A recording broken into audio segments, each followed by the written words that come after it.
Welcome back to my channel.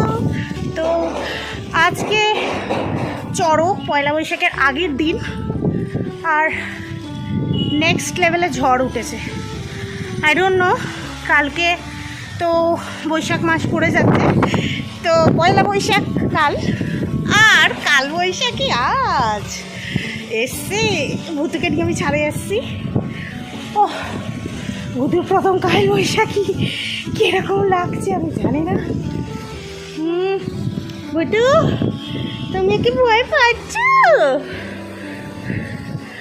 So পিছনটা একবার দেখাই তোমাদের, কত জোরে হাওয়া উঠেছে।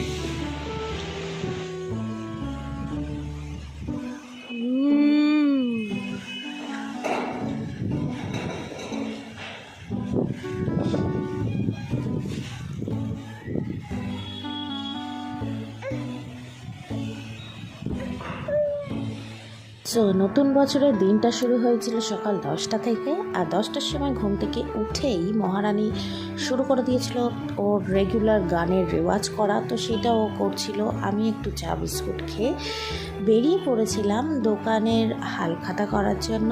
তো যাই হোক, সবাই সব রকম কাজে ব্যস্ত ছিল। তো এইবারে আমাকে একাই যেতে হয়েছিল মন্দিরে, এবং এইবারে আমার শরীরটা বিশেষ ভালো ছিল না, তাই আয়োজনটা খুবই সিম্পল রেখেছিলাম। তো আমরা মন্দিরে চলে গেছিলাম সেখানে হালখাতা করতে।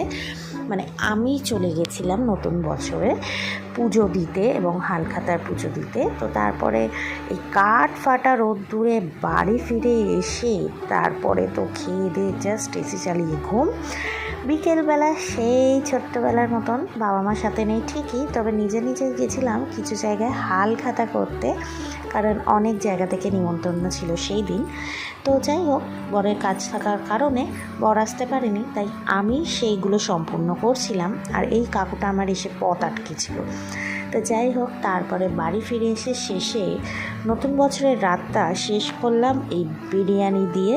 চিকেন বিরিয়ানি আমার অল টাইম ভালো লাগে, মানে আমার ফেভারিট নয়, মানে আমার ভালো লাগছে ইদানিংকালে। আর ওখানে আমার ভূতু ওয়াইফস খা। তোমরা দেখতে থাকো নেক্সট ব্লগ। চলো টাটা।